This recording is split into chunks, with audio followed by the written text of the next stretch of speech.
મિત્રો નમસ્કાર, જય જય ગરવી ગુજરાત। મિત્રો આજે આપણા વલસાડ જિલ્લા માટે અને ઉમરગામ માટે એક ખુશ ખબર લઈને તમારી વચ્ચે આવ્યો છું।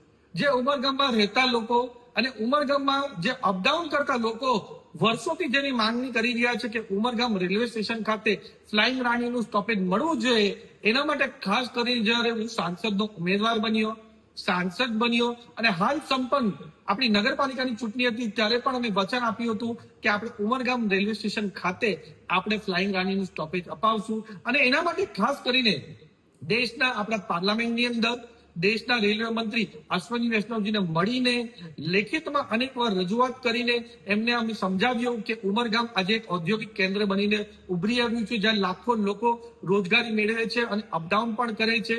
તો આપણા ઉમરગામ રેલવે સ્ટેશન ખાતે પણ સારી રેલવેની સુવિધા મળવી જોઈએ, ટ્રેનોની સુવિધા મળવી જોઈએ। આપણા અશ્વિની વૈષ્ણવજી પણ એકદમ સારા મંત્રી છે અને આ બધી વસ્તુ સમજી અને આજે ખાસ કરીને આપણા દેશના રેલવે મંત્રી અશ્વિની વૈષ્ણવજીએ લેખિતમાં આપણા ઉમરગામ ખાતે ફ્લાઇંગ રાણીનું સ્ટોપેજ મંજૂર કર્યું છે। એટલે સૌથી પહેલા તો આપણા દેશના પ્રધાનમંત્રી નરેન્દ્ર મોદી સાહેબ, દેશના ગૃહમંત્રી અમિત શાહ સાહેબ અને સાથે સાથે દેશના રેલવે મંત્રી અશ્વિની વૈષ્ણવજીને હું દિલથી ખૂબ ખૂબ ધન્યવાદ આપવા માંગુ છું કે જે અમારા લોકો બધાની નિવેદન હતું અમારા ફ્લાઇંગ રાણી સ્ટોપેજ માટે તે આજે અમે મંજૂર કર્યું છે, એના માટે દિલથી ખૂબ ખૂબ ધન્યવાદ કહેવા માંગુ છું। અને મારી ઉમરગામની જનતાને પણ હું ખૂબ ખૂબ શુભેચ્છા અને અભિનંદન આપવા માંગુ છું કે આપણે બધા સાથે મળીને એક સારી પોઝિટિવ ઝુંબેશ ચલાવી એનું આજે સુખદ પરિણામ આવ્યું છે કે આપણે ઉમરગામ ખાતે ટ્રેનનું સ્ટોપેજ ફ્લાઇંગ રાણીનું સ્ટોપેજ મંજૂર કરી દીધું છે। એટલે આપણા બધા લોકોને સવલત પણ સારી મળી રહેશે।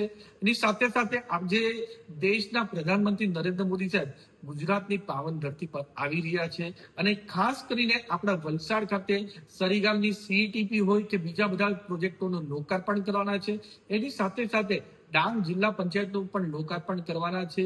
એ બતાવે છે કે આપણા દેશના પ્રધાનમંત્રી નરેન્દ્ર મોદી સાહેબ આપણી વલસાડ લોકસભામાં વલસાડ અને ડાંગ માટે કેટલા ચિંતિત છે અને કેટલા સારા સારા પ્રોજેક્ટ આપણા વલસાડ ડાંગ માટે પણ લાવી રહ્યા છે।